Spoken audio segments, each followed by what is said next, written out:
Sergent Denis, au rapport, repos.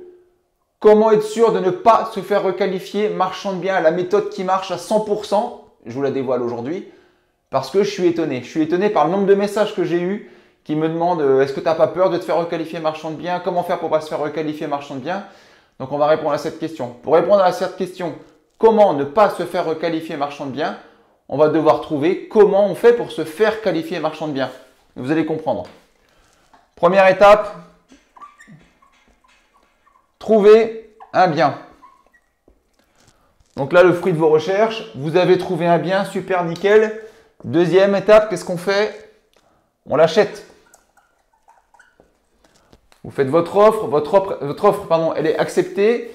Vous avez trouvé un financement, vous allez chez le notaire, bim, le bien il est à vous. Troisième étape, on réalise les travaux. Bim bam bam, vous arrachez le truc, en 3 mois c'est bouclé, vous avez fait les travaux, c'est nickel. Ensuite on le met en vente. Et on s'en rapproche, attention, attention, faites très attention. Vous mettez en vente à un prix supérieur au montant d'achat, plus les travaux, plus les frais. Vous le vendez.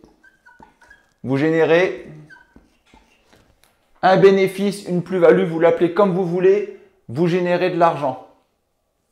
Ensuite, vous faites quoi? Vous recommencez. Et vous recommencez. Et vous recommencez, vous multipliez l'opération.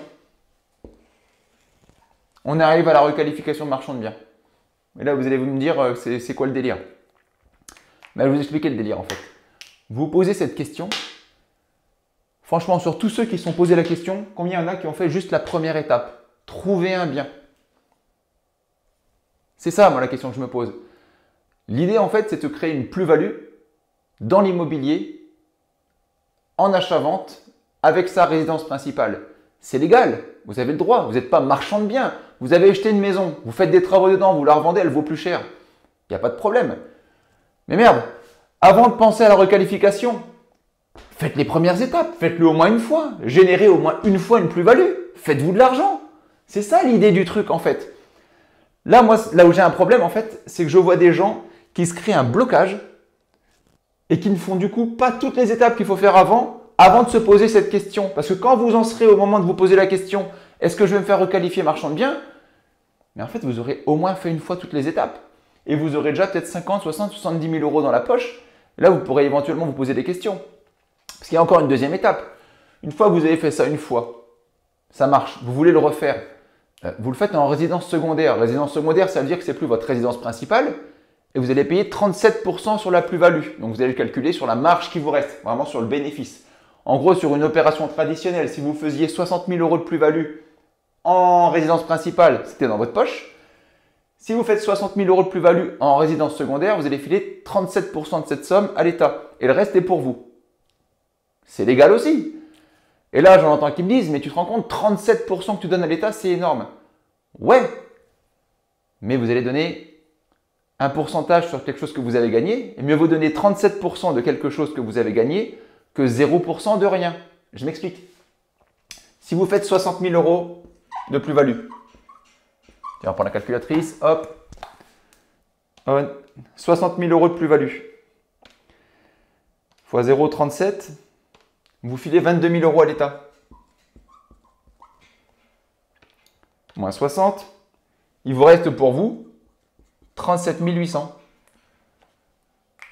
Est-ce que vous préférez ne pas faire d'opération, avoir 0, ou faire une opération, donner 37% à l'État et récupérer encore 37 000 euros légalement? Je veux dire, vous payez l'État, il n'y a pas de souci. C'est là où en fait, j'arrive pas à comprendre le délire. Tout d'abord, faites-le au moins une fois. Faites-vous une plus-value. Faites le chemin pour éventuellement arriver là. Mais moi, je veux dire, demain, montez une société de marchand de biens. Si vous vous êtes rendu compte que vous arrivez à faire un achat-vente, ça fonctionne. Vous faites de l'argent. Montez une société de marchand de biens. Multipliez les opérations.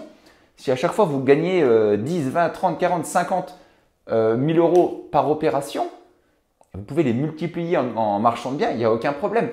Mais là, l'idée ici, le but des vidéos, c'est que vous puissiez le faire sans prendre énormément de risques, en payant le moins d'impôts possible et en s'en mettant entre guillemets le plus possible dans les poches pour que vous puissiez avoir un fonds pour pouvoir continuer à faire ces opérations et pouvoir amplifier le phénomène.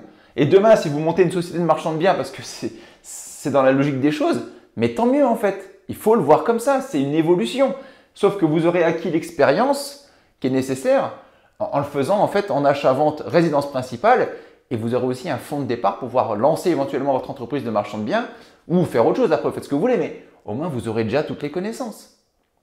Ne vous mettez pas des limites, des croyances limitantes, des peurs, parce que là c'est complètement ça, c'est une peur. Ne pensez pas à la requalification marchand de biens alors que vous n'avez même pas fait une opération, vous n'avez pas trouvé un bien immobilier à vendre, à acheter, ni aucun travaux fait, pas de plus-value, rien. Faites dans l'ordre. L'idée ici, c'est que vous ayez la confiance, les informations, comment faire les travaux, tout, pour pouvoir le faire au moins une fois. Chers amis, enlevez-vous toutes vos peurs, enlevez toutes vos croyances, investissez en vous, croyez aussi en vous.